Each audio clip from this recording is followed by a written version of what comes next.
사랑하는 형제자매 여러분, 오늘은 성령 강림절 후 10번째 주일입니다. 우리 주님께서 말씀하신 대로 아버지 하나님께서 보내겠다고 약속하신 진리의 영, 거룩한 보혜사 성령님을 우리에게 보내셨습니다. 그 성령님께서는 우리에게 모든 것을 가르치시고 주님께서 말씀하신 모든 것을 또한 생각나게 하시고 우리가 예수님을 주님으로 고백하게 감동을 주셨습니다. 우리가 항상 성령 충만할 수 있도록 하나님께서 지금 우리를 부르십니다. 성령님을 통해 우리와 영원히 함께 하시는 주님 앞에 우리의 마음과 뜻을 다하여 영과 진리로 주님을 찬양하며 예배합시다. 아멘. 다 같이 우리의 신앙을 고백합시다. 나는 전능하신 아버지 하나님, 천지의 창조주를 믿습니다. 나는 그의 유일하신 아들, 우리 주 예수 그리스도를 믿습니다. 그는 성령으로 잉태되어 동정녀 마리아에게서 나시고 본디오 빌라도에게 고난을 받아 십자가에 못 박혀 죽으시고 장사된 지 사흘 만에 죽은 자 가운데서 다시 살아나셨으며 하늘에 오르시어 전능하신 아버지 하나님 우편에 앉아 계시다가 거기로부터 살아있는 자와 죽은 자를 심판하러 오십니다. 나는 성령을 믿으며 거룩한 공교회와 성도의 교제와 죄를 용서받는 것과 몸의 부활과 영생을 믿습니다. 아멘. 임하소서 임하소서 불과 같은 성령이여 불의 혀로 임하셔서 진리 알게 하시옵고 불세례를 베푸시어 죄의 뿌리 소멸하사 거룩하고 깨끗하게 변화시켜 주옵소서. 지휘자를 따라 부르는 다윗의 노래. 어리석은 사람은 마음속으로 하나님이 없다 하는구나. 그들은 한결같이 썩어서 더러우니 바른 일을 하는 사람이 아무도 없구나. 주님께서는 하늘에서 사람을 굽어보시면서 지혜로운 사람이 있는지 하나님을 찾는 사람이 있는지를 살펴보신다. 너희 모두는 다른 길로 빗나가서 하나같이 썩었으니 착한 일을 하는 사람이 하나도 없구나. 죄악을 행하는 자는 다 무지한 자나 그들이 밥 먹듯이 내 백성을 먹으면서 나 주를 부르지 않는구나. 하나님이 의인의 편이시니 행악자가 크게 두려워한다. 행악자는 가난한 사람의 계획을 늘 좌절시키지만 주님은 가난한 사람을 보호하신다. 하나님, 시온에서 나오셔서 이스라엘을 구원하여 주십시오. 주님께서 당신의 백성을 그들의 땅으로 되돌려 보내실 때에 야곱은 기뻐하고 이스라엘은 즐거워할 것이다.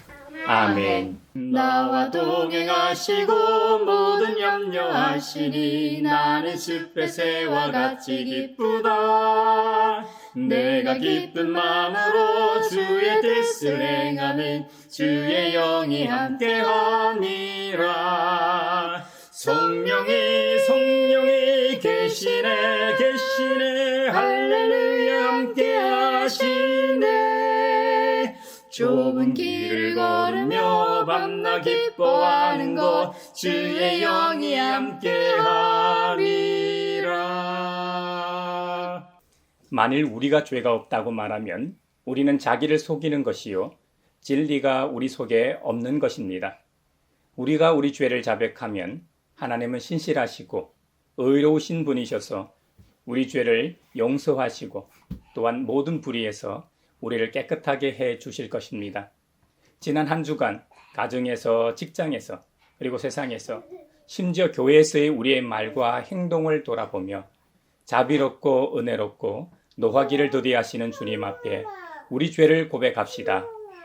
주님께서 저에게 은총을 베푸시는 것이 사실이면 우리의 악과 우리 죄를 용서해 주시고 모든 불의에서 우리를 깨끗하게 해 주시고 우리를 주님의 자녀로 삼아 주시옵소서.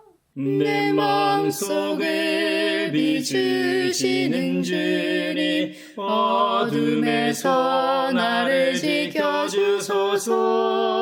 내 마음속을 비추시는 주님 당신 사랑 안에 쉬리라 내 마음속을 비추시는 주님 어둠에서 나를 지켜주소서 내 마음속을 비추시는 주님 당신 사랑 안에 쉬리라.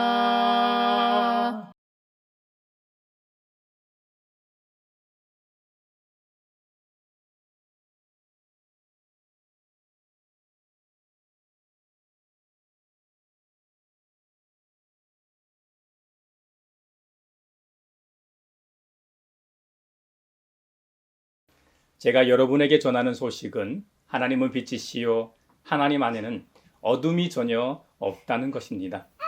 그러므로 하나님께서 빛 가운데 계신 것과 같이 우리가 빛 가운데 살아가면 우리는 서로 사귐을 가지게 되고 하나님의 아들 예수님의 피가 우리를 모든 죄에서 깨끗하게 해 주십니다.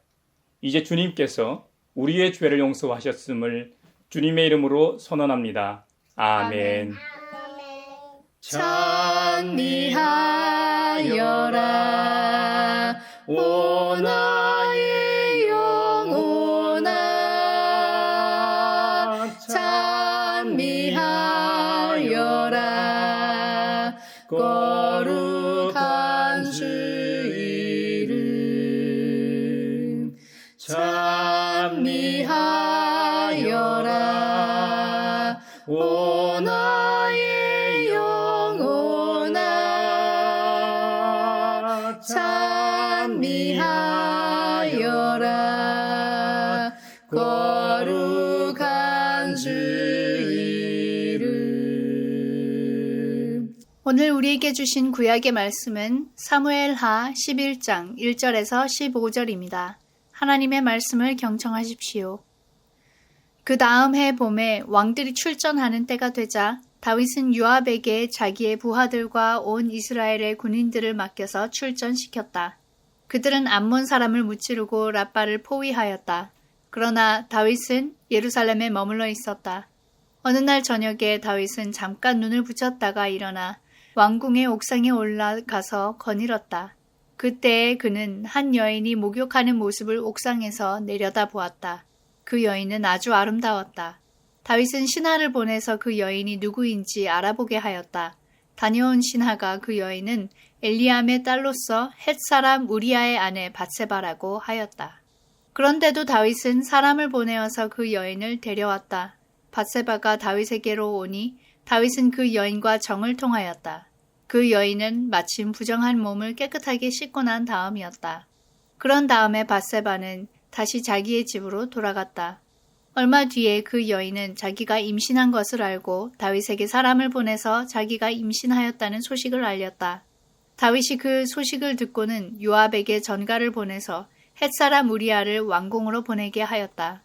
요압이 우리아를 다윗에게 보내니 우리아가 다윗에게로 왔다. 다윗은 요압의 안부와 군인들의 안부를 묻고 싸움터의 형편도 물었다.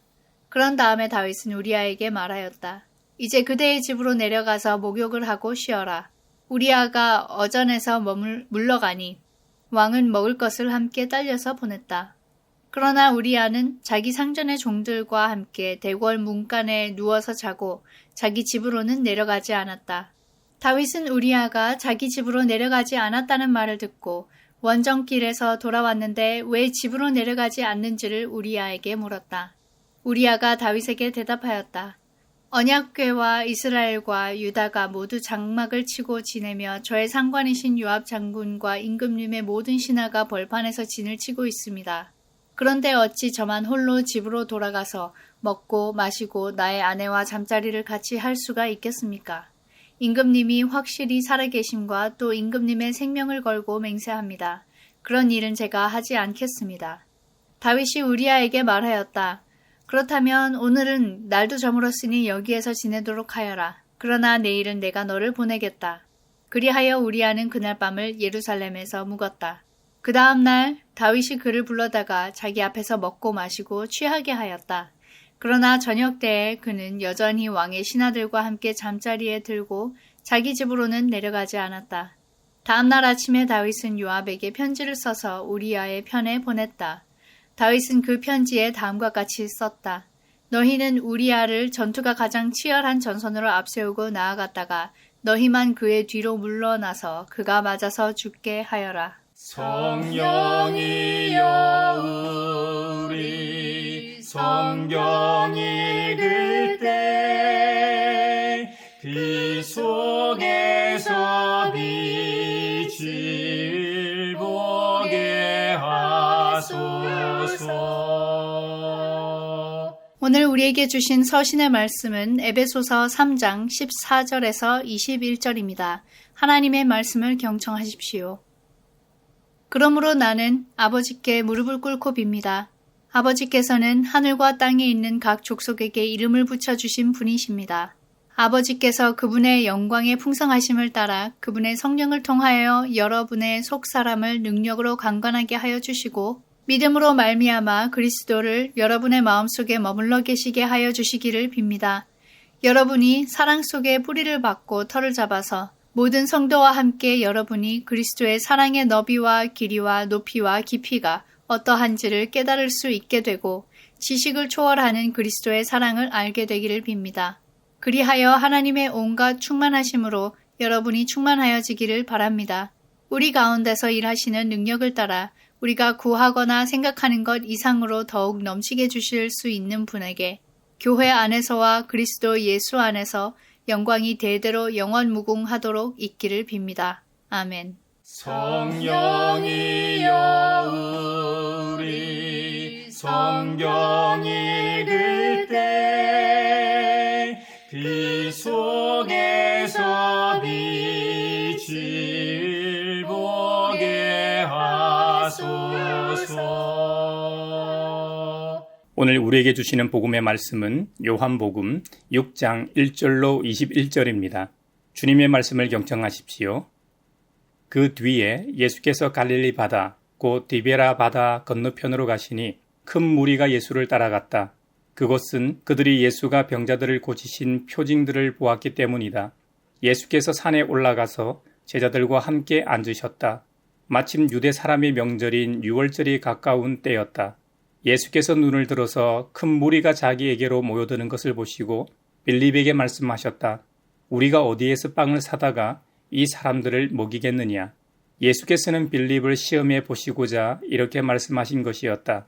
예수께서는 자기가 하실 일을 잘 알고 계셨던 것이다. 빌립이 예수께 이렇게 대답하였다. 이 사람들에게 모두 조금씩이라도 먹게 하려면 빵 200데나리온 어치를 가지고서도 충분하지 못합니다. 제자 가운데 하나이며 시몬 베드로와 형제간인 안드레가 예수께 말하였다. 여기에 보리빵 5개와 물고기 2마리를 가지고 있는 한 아이가 있습니다. 그러나 이렇게 많은 사람에게 그것이 무슨 소용이 있겠습니까? 예수께서는 사람들을 앉게 하여라 하고 말씀하셨다. 그곳에는 풀이 많았다. 그래서 그들이 앉았는데 남자의 수가 5,000명쯤 되었다. 예수께서 빵을 들어서 감사를 드신 다음에 앉은 사람들에게 나누어 주시고 물고기도 그와 같이 해서 그들이 원하는 대로 주셨다. 그들이 배불리 먹은 뒤에 예수께서 제자들에게 이렇게 말씀하셨다. 남은 부스러기를 다 모으고 조금 더 버리지 말아라. 그래서 보리빵 5덩이에서 먹고 남은 부스러기를 모으니 12광주리에 가득 찼다. 사람들은 예수께서 행하신 표징을 보고 이분은 참으로 세상에 오시기로 된 그 예언자이다 하고 말하였다. 예수께서는 사람들이 와서 억지로 자기를 모셔다가 왕으로 삼으려고 한다는 것을 아시고 혼자서 다시 산으로 물러가셨다. 날이 저물었을 때에 예수의 제자들은 바다로 내려가서 배를 타고 바다 건너편 가브나움으로 갔다. 이미 어두워졌는데도 예수께서는 아직 그들이 있는 곳으로 오시지 않았다. 그런데 큰 바람이 불고 물결이 사나워졌다. 제자들이 배를 저어서 12월이쯤 갔을 때였다. 그들은 예수께서 바다 위로 걸어서 배에 가까이 오시는 것을 보고 무서워하였다. 예수께서 그들에게 말씀하셨다. 나다, 두려워하지 말아라. 그래서 그들은 기꺼이 예수를 배 안으로 모셔들였다. 배는 곧 그들이 가려던 땅에 이르렀다. 이것은 주님의 말씀입니다. 하나님 감사합니다. 성령이여 우리 성경 읽을 때 그 속에서 빛을 보게 하소서. 사회를 위하여 기도합니다. 최근 환경부 장관이 새로 임명되었습니다.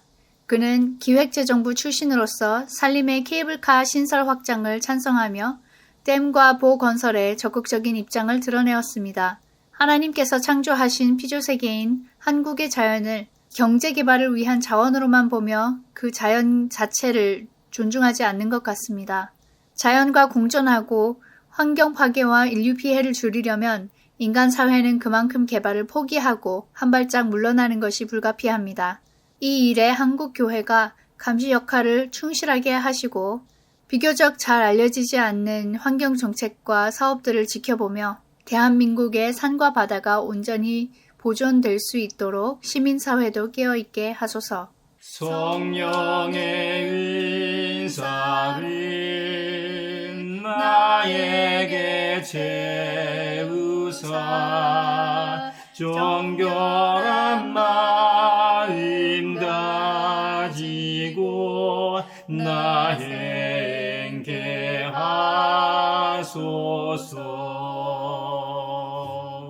교회를 위하여 기도합니다. 한국 교회 대부분의 교회에서 여름 수련회를 진행하고 있습니다. 유치부, 아동부의 여름 성경 학교와 청소년 청년들의 여름 수련회에 있어 은혜 받는 것도 중요하지만 무엇보다도 안전한 여름 행사가 되어야 하겠습니다. 수련회 장소로 오고 가는 교통편과 수련회 장소에서 주님의 인도와 보호하심을 구합니다. 참여자 모두가 말씀으로 역사하시는 주님을 경험하게 하시고 기도의 파워를 체험하는 은혜의 시간이 되게 하소서. 성령의 은사를 나에게 채우사 정결한 마음 가지고 나 행케 하소서. 세계를 위하여 기도합니다. 미국 대선을 전 세계가 지켜보는 가운데 지난 한 달간 많은 변수와 반전이 있었습니다. TV 토론과 트럼프 후보에 대한 총살 시도, 그리고 바이든 대통령의 후보 사퇴로 해리스 부통령이 민주당 후보로 유력합니다. 미국의 대통령은 실제 군사와 경제적 힘도 있지만 그의 레토릭과 이미지에서 오는 상징적 영향력도 중요합니다. 부디 전 세계의 평화와 지구와의 공존을 위해 바른 결정을 내릴 수 있는 대통령이 당선되게 하소서. 성령의 은사를 나에게 채우사 정결한 마음 가지고 나 행케 하소서. 그리스도교 미술에서 종종 물고기 모양의 타원형 안에 들어있는 이미지를 보게 됩니다. 이것을 베시카 피스키스라고 부릅니다. 베시카 피스키스. 같은 반지름의 두 원으로 만든 기호를 말합니다. 두 원이 있다고 한번 상상해 보십시오.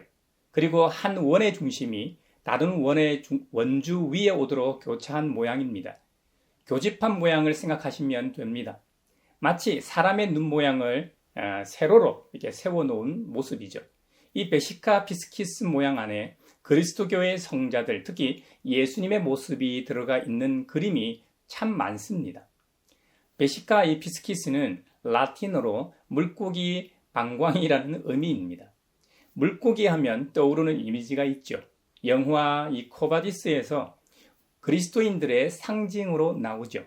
물고기 모양의 익툭스는 라틴어 이에수스 크리스토스 데우 휘오스 소테르의 약자를 딴 이니셜이죠. 그 뜻은 하나님의 아들 구원자 예수 그리스도라는 의미죠.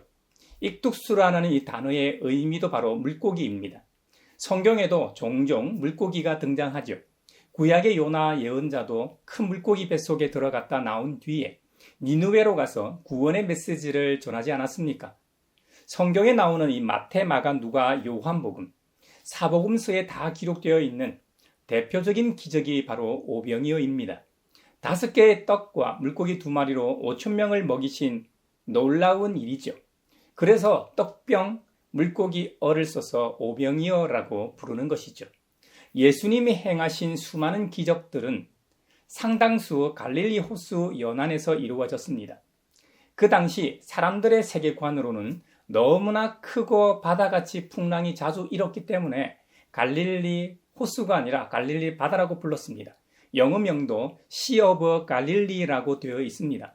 그래서 저도 갈릴리 호수와 갈릴리 바다라는 용어를 같이 사용하도록 하겠습니다. 갈릴리 바다는 심장 모양으로 생겼는데요. 남북의 길이가 21km, 평균 폭이 12km입니다.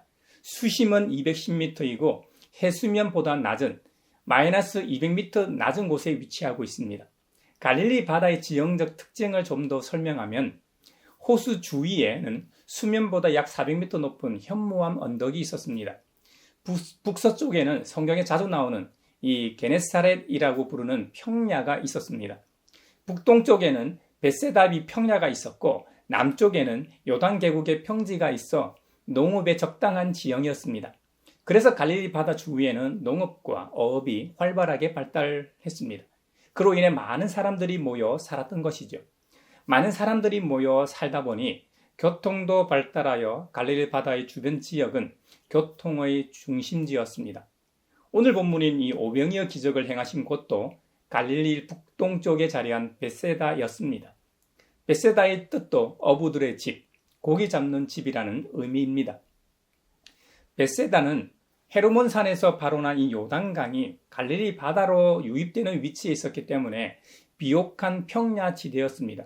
그러니 5,000명이 모이고도 남을 정도의 지리적 조건을 갖추었다고 볼 수 있죠. 좀 전에 이 벳세다의 뜻이 어부들의 집이라고 했는데 어부하면 떠오르는 제자가 있죠. 네, 수제자 베드로와 이 안드레 형제의 고향이었습니다. 또 다른 제자 빌립의 고향이기도 했습니다.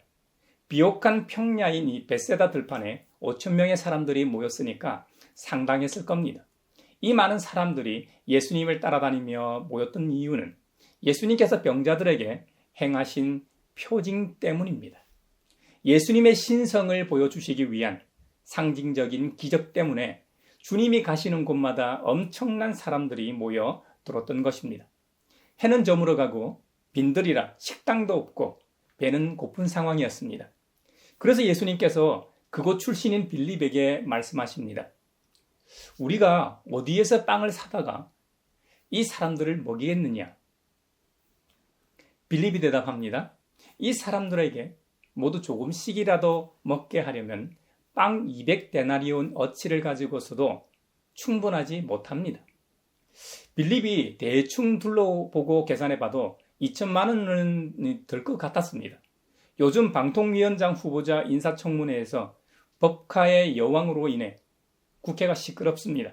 이 후보자는 8년간 법카 사용액이 6억인데 반해 어느 당 대표 부인은 10만 원 식사비를 법카로 결제해 숱하게 수사받고 검찰에 불려 다녔지요.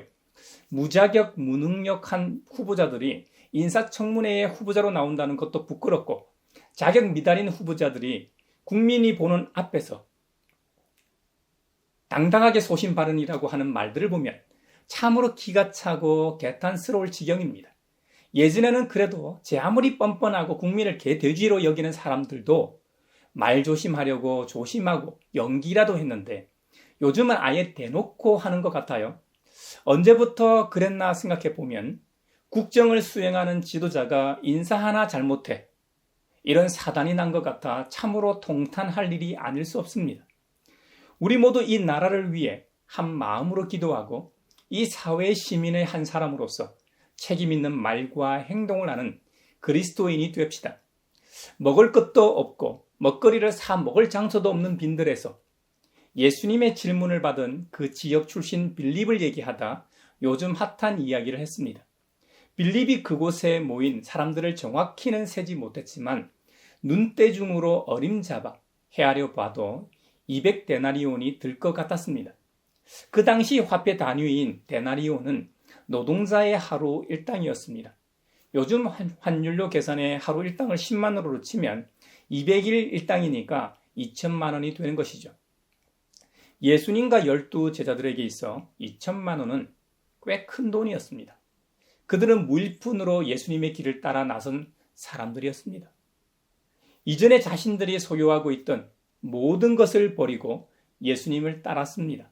한마디로 빌립을 포함하여 12 제자들에게 예수님의 질문은 풀 수 없는 문제였습니다. 빌립은 그 지역 출신이었기 때문에 그에게 이 지역 어디에서 땅을 사다가 이 많은 사람들을 모을 수 있느냐고 물으신 것입니다. 예수님도 빌립을 포함하여 제자들이 할 수 없음을 알고 계셨습니다. 이것은 예수님이 누구신지를 분명히 드러내시기 위함이었습니다. 오늘 본문인 요한복음 6장에 보면 오병이어에 이어 갈릴리 바다 위를 걸으시는 주님을 만나게 됩니다. 예수님께서는 오병이어에 엄청난 표징을 행하시고 제자 공동체와 함께 다시 산으로 물러가셨다가 날이 완전히 저물었을 때에 제자들만 먼저 바다 건너편으로 가라고 명하셨습니다. 아까 갈릴리 바다를 소개했었는데요. 남북의 길이가 21km, 동서 길이가 평균 12km였다고 했죠. 오병이어를 행한 벳세다가 북동쪽 이 끝자락에 있었고 물 위를 걸으신 사건 이후 도착한 곳이 게네사렛 지역이었으니까 이 두 곳 간 이 직선 거리가 약 11km 정도 됩니다. 제자들이 노를 저 12월이쯤 갔을 때 큰 바람이 불어 파도가 높은 밤이었습니다. 12월이면 5, 6km 정도 됩니다. 갈릴리 바다 한가운데 지날 때였습니다. 밤 사경이라고 했으니까 지금 시간으로 환산하면 밤 10시경입니다. 불빛도 없는 밤 바다에 깊이 210m 되는 바다 한가운데서 그것도 바람이 많이 불고 파도도 높은데 갑자기 뭔가 유령 같은 것이 배 쪽으로 걸어오는 것을 봤습니다. 12명의 제자 모두가 까무라칩니다. 두려워 놀란 제자들을 향해 예수님께서는 안심하여라. 나다. 두려워하지 말아라. 그리고 예수님께서 제자들이 탄 배에 오르시자 바람이 거쳤습니다. 파도도 잔잔해졌습니다. 사랑하는 형제자매 여러분, 이 두 사건에서 여러분이 그 현장에 있었다면 무슨 생각을 했겠습니까? 어떤 반응을 보였겠습니까?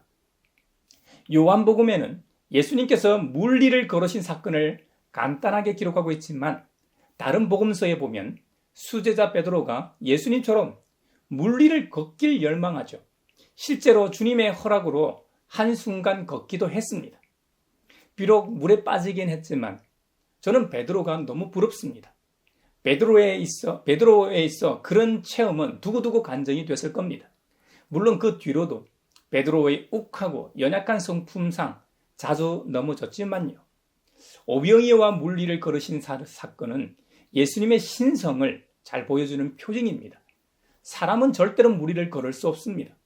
아무리 가벼운 사람이라고 해도 발을 내디는 순간 물에 빠집니다. 아무리 빠른 사람이라고 해도 몇 걸음 못 가서 물속으로 사라지게 되어 있습니다. 시골 냇가나 연못, 호수 등지에서 소금쟁이 같은 곤충이 물 위에 떠 있는 것을 종종 보게 됩니다. 소금쟁이 다리의 이 털에서 기름막이 분비되기 때문에 물 위에 떠 있을 수 있다고 하죠. 예수 도마뱀으로 알려져 있는 바실리스크 도마뱀도 물 위를 걷죠. 열대 지방에 서식하는 이구아나 일종인 이 바실리스크 도마뱀은 공기방울 덕택에 수면 위를 뛸 수 있다고 해요. 뒷다리의 이 긴 발가락 덕분에 물속에서 수영하듯이 다리를 이 스트로크 하면서 이 공기방울이 만들어져 빠지지 않게 한다는 겁니다. 만약에 사람도 이와 비슷한 환경과 조건을 갖춘다면 물 위를 걸을 수 있지 않을까요? 과학적 실험을 통해 밝혀진 사실은 인간은 절대로 물 위를 걷거나 뛸 수 없다는 사실입니다. 바실리스크 도마뱀처럼 되려면 1초에 200걸음 이상의 속도를 내야 한다고 합니다. 가능합니까? 그리고 체중 80km 사람이 시속 100km의 속력으로 달려야 한다고 합니다. 가능합니까? 현재보다 15배 강한 다리 근력으로 물을 차야만이 가능하다고 합니다. 그런데 이런 조건이 다 갖추어진다고 해도 균형을 잡아줄 긴 꼬리가 없기 때문에 절대로 불가능하다고 과학자들은 말합니다. 2000년 전 제자들은 엄청난 충격에 사로잡혔을 겁니다. 이건 인간의 영역이 아닙니다. 예수님 자신이 물 위를 걷는 것도 놀라운 일이지만 그분의 말씀 한마디로 똑같은 인간이 걸을 수 있다는 사실에 정말 놀랐을 겁니다. 평행 본문인 마태복음 14장에 보면 처음에는 물 위를 걸어오시는 예수님이 유령인 줄 알고 놀라고 두려워했습니다. 하지만 예수님이신 줄 알고 성격 급한 베드로가 자신도 걷고 싶은 욕구가 생겼던 모양입니다. 그래서 베드로가 예수님께 청합니다. 주님, 주님이시라면 나더러 물 위로 걸어서 주님께로 오라고 명령하십시오. 예수님께서 허락하시자 용기를 낸 베드로가 진짜로 물 위를 걷기 시작합니다. 그리고 땅 위처럼 예수님께로 뚜벅뚜벅 걸어갑니다. 그런데 다들 아시다시피 베드로가 거센 바람이 불어오는 것을 보고 무서움에 사로잡히자 그만 물에 빠지고 말죠. 결국 예수님께서 손을 내밀어 살려주시죠. 예수님과 물에 빠진 베드로가 함께 배에 오르자 바람은 그치고 파도는 잔잔해졌습니다. 배 안에 타고 있던 11명의 제자들은 일제히 예수님께 무릎을 꿇고 고백합니다. 선생님은 참으로 하나님의 아들이십니다. 오병이어는 또 어떻습니까? 제자들을 빼고 몇십 명의 사람이 함께 먹은 것이 아닙니다. 무려 5,000명이 부족함 없이 그것도 배불리 먹었습니다. 그리고 넉넉하게 남아서 12광주리에 가득 찼다고 했습니다. 예수님을 둘러싸고 있던 소수의 사람들을 제외하곤 이 음식이 어디서 났는지 몰랐습니다. 사실 관심도 없고 그냥 고맙게 먹었을지도 모릅니다. 하지만 예수님 곁에 있던 12명의 제자들은 달랐습니다. 그들은 저녁 식사 시간에 먹거리를 해결하는 문제로 고민하던 자들이었습니다. 그리고 그 음식이 어디에서 난 것인지 직접 두 눈으로 보았던 현장 증인들이었습니다. 제자들은 주님께서 베풀어 주신 음식을 나눠주면서도 놀라움에 사로잡혔을 겁니다. 모인 사람들이 5,000명이나 되었기 때문에 정신없이 나누어 주면서도 신기하고 신기했을 겁니다. 요한복음 이 본문에 보면 사람들은 예수님께서 행하신 표징을 보고 이분은 참으로 세상에 오시기로 된 그 예언자이다 하고 말하였다는 겁니다. 예수님을 만나면 누구나 그분이 누구신지 금방 알아보게 됩니다. 설교 초반에 물고기 얘기를 하면서 언급했던 익투스 물고기 문양처럼 주님은 하나님의 아들, 우리의 구원자, 예수 그리스도이십니다. 할렐루야, 아멘. 2000년 전 사람들은 성육신하신 예수님을 직접 만나 뵙고 그분을 알아보고 믿었습니다. 하지만 지금은 육적으로 분명히 우리와 함께 하시지 않습니다. 하지만 에베소서 3장에 의하면 하나님의 거룩한 영이신 성령을 통하여 믿음으로 말미암아 우리 마음속에 머물러 계신다고 기록하고 있습니다. 저는 이것이 우리에게 더 큰 은혜라고 생각합니다. 제자들을 한번 보십시오. 오늘 본문인 오병이어와 물 위를 걷는 사건 말고도 이루다 헤아릴 수 없는 기적 한가운데 있었지만 순간순간 믿음 없는 말과 행동을 얼마나 많이 했습니까? 끝내는 주님을 모른다고 부인하고 고백하지 않았습니까? 다른 제자는 직접 돈 받고 예수님을 팔아 넘기기도 했습니다. 눈에 보이는 기적이라는 것은 한계가 있습니다. 그 기적이 사라지거나 희미해지면 믿음의 대상에 대한 믿음도 희미해지고 사라짐을 보여줍니다. 이런 현상은 다만 제자 공동체에서만 발견되는 것이 아닙니다. 그들의 조상들에게서 수도 없이 봐왔던 모습입니다.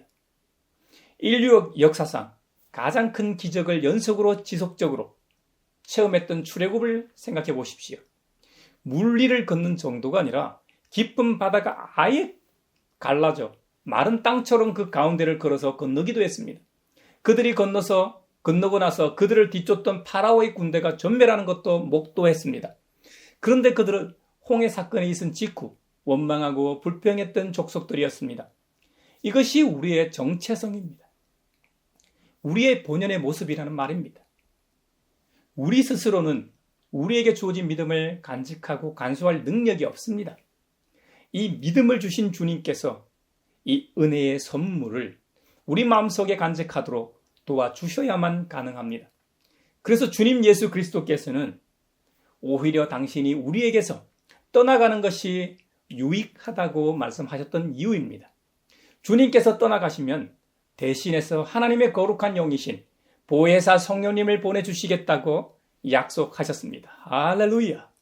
실제로 오순절 성령 강림 사건을 통해 우리에게 영으로 영원히 함께 하시기 시작했습니다.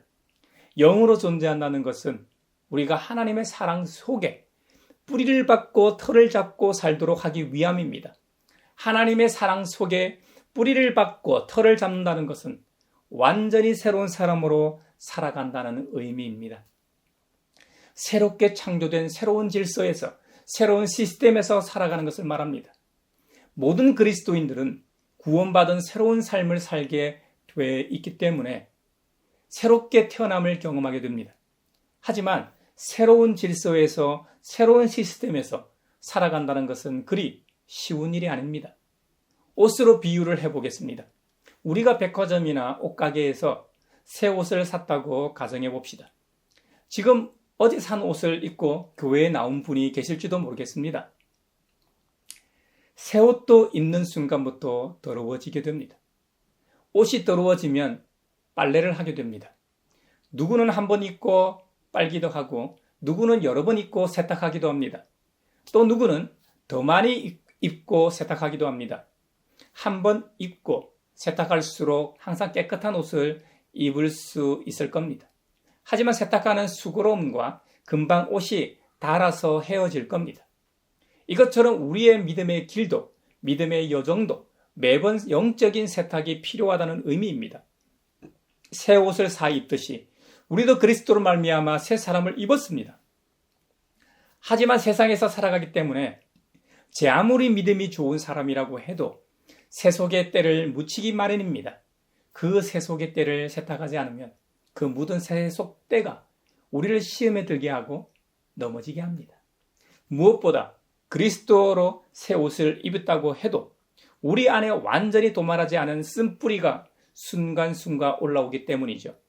서로 사랑하라고 말씀하시는 주님을 모시고 사는 베드로가 겟세마네 동산에서 예수님을 잡으러 온 대제사장의 종 말고의 오른쪽 귀를 잘랐음을 잊지 말아야 합니다.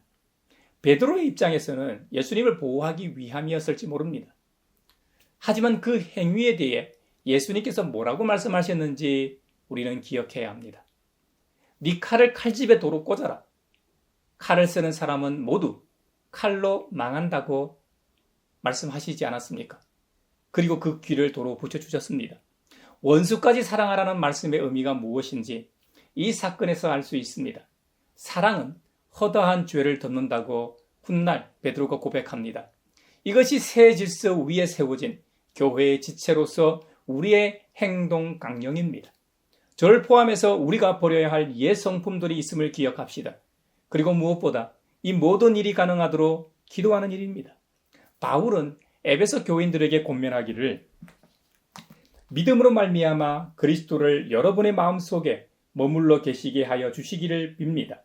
여러분이 사랑 속에 뿌리를 받고 털을 잡아서 모든 성도와 함께 여러분이 그리스도의 사랑에 너비와 길이와 높이와 깊이가 어떠한지를 깨달을 수 있게 되고 지식을 초월하는 그리스도의 사랑을 알게 되기를 빕니다. 그리하여 하나님의 온갖 충만하심으로 여러분이 충만하여지기를 바랍니다. 아멘. 기도하는 이 장면이 참 아름답죠. 저 역시 저를 포함하여 가양교회의 모든 식구들이 청량할 수도 없고 표현할 수도 없는 하나님의 사랑을 알게 되기를 바라는 마음입니다. 오늘날 많은 성도들이 신앙생활하다가 낙심하고 중도에 포기하는 까닭은 바울이 권면하는 하나님의 사랑을 알지 못하기 때문일 겁니다. 한번 생각해 보십시오. 이 세상을 사랑으로 창조하신 하나님, 그 주님의 사랑이 얼마나 크고 광대하겠습니까? 그분의 사랑의 이 너비와 이 길이와 높이와 이 깊이는 적어도 최소한 이 세상에 존재하는 우주의 크기만큼입니다. 우리가 아는 영역이 그 정도이니까요. 주님의 사랑이 미치지 않는 곳은 이 우주에 없습니다. 신학적으로는 주님의 통치가 미치는 영역을 하나님 나라라고 말하고, 하나님 나라는 이 세상의 전부입니다. 하나님께서 존재하시는 곳이 곧 하나님 나라이기 때문이죠. 창조주께서 존재하지 않는 곳은 없습니다. 그 사랑이 우리에게 나타난 것이 바로 십자가입니다. 십자가를 한번 그려보십시오. 십자가 위쪽은 거룩하신 하나님께 닿아 있습니다. 그리고 십자가의 이 아래쪽은 더럽고 죄 많은 세상에 닿아 있습니다. 바로 저와 여러분에게 닿아 있습니다. 타락한 이후 창조주 하나님과 타락한 인간과의 관계가 단절되고 만날 길이 없어졌는데, 이제는 십자가를 통해 우리는 하나님과 만납니다. 할렐루야! 하나님의 만날 길이 활짝 열렸습니다. 그 거룩한 만남의 길을 활짝 연 것이 바로 십자가입니다. 할렐루야! 한번 생각해 보십시오. 성육신하신 예수님은 분명 십자가의 길을 위해 이 땅에 오셨습니다. 이것이 그분의 사명이죠. 하지만 직접 그분을 십자가에 매달고 죽인 자는 다름 아닌 우리입니다. 한번 잘 생각해 보십시오. 피조물이 감히 창조주 하나님을 거부했습니다. 그리고 창조주께서 살 길을 열어주셨는데, 창조주께서 보내신 분을 우리 손으로 거부하고 죽였습니다. 그래도 하나님은 우리를 용서하시고 사랑하셨습니다. 이것이 하나님의 위대한 사랑입니다. 사도 요한은 그래서 요한일서에서 하나님은 사랑이십니다 하고 선언했던 것입니다. 하나님은 사랑이십니다. 우리를 포함하여 가난한 사람, 병든 사람, 잘난 사람, 부유한 사람, 심지어 악령에 사로잡힌 사람, 살인자나 도둑이나 할 것 없이 모두에게 주님의 사랑의 품은 언제나 열려 있습니다. 아무리 크고 많은 죄를 지었을지라도, 아무리 흉악한 범죄자라 할지라도 용서를 받습니다. 누구든지 주님의 품 안으로 들어오면 평화를 얻습니다. 가늠하다 현장에서 잡힌 여인도 용서받았습니다.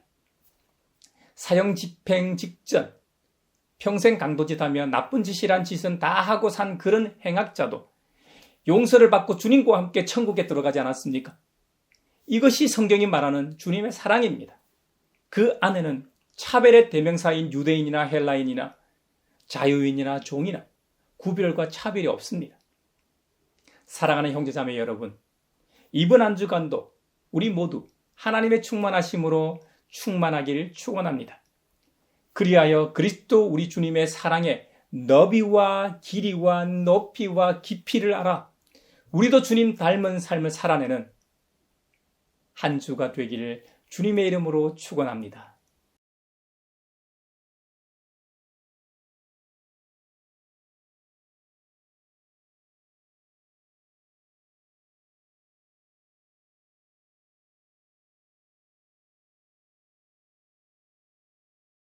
내게 있는 모든 것을 주를 위해 드리네. 주의 성령 충만하게 내게 내려주소서. 주께 드리네. 주께 드리네. 사랑하는 구주 앞에 모두 드리네. 아멘.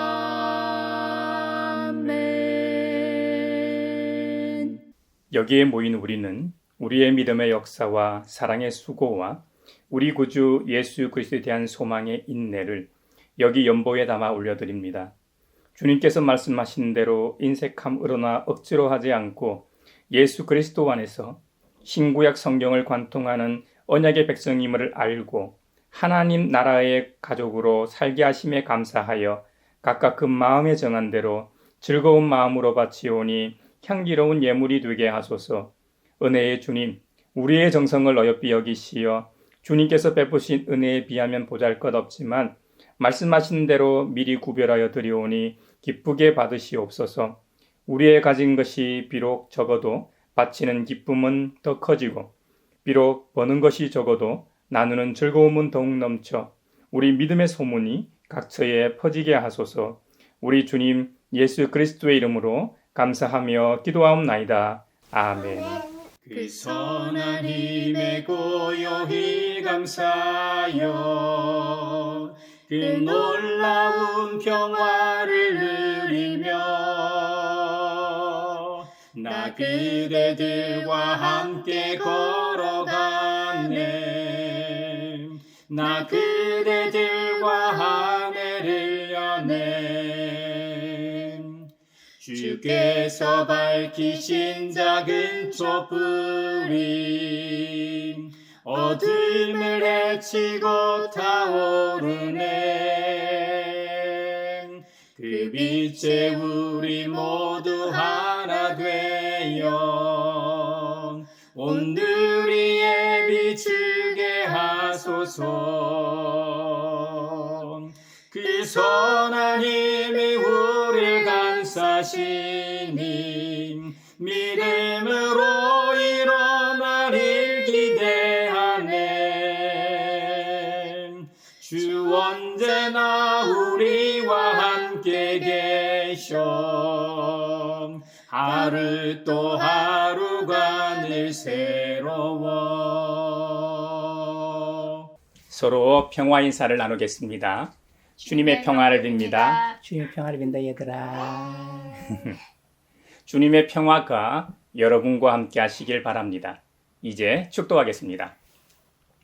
우리에게 구원자 예수 그리스도를 보내신 것과 같이 성령 하나님을 보내시어 영원히 함께 하시는 성삼위 하나님께서 여러분에게 복의 복을 내려주셔서 언제 어디서나 여러분을 지키시기를 원하며 주님께서 그분의 인자한 얼굴을 여러분에게 비추사 여러분의 가정과 함께 하시길 원하며 필요에 따라 물질과 건강과 은혜 베푸시기를 원하며 주님의 몸된 하나의 거룩하고 보편적인 사도적인 모든 교회와 한반도 평화 통일과 세계 곳곳에서 벌어지고 있는 전쟁과 다툼이 종식되어 샬롬의 은혜가 있길 원하며 지구촌에서 벌어지고 있는 기후 위기로 인한 자연재해와 인간의 욕망으로 인한 폭력, 테러, 온갖 차별로 인해 고통받고 있는 모든 사람들이 빨리 일상으로 돌아가길 원하며 이 시간에도 하나님 나라와 예수 그리스도 복음 전파를 위해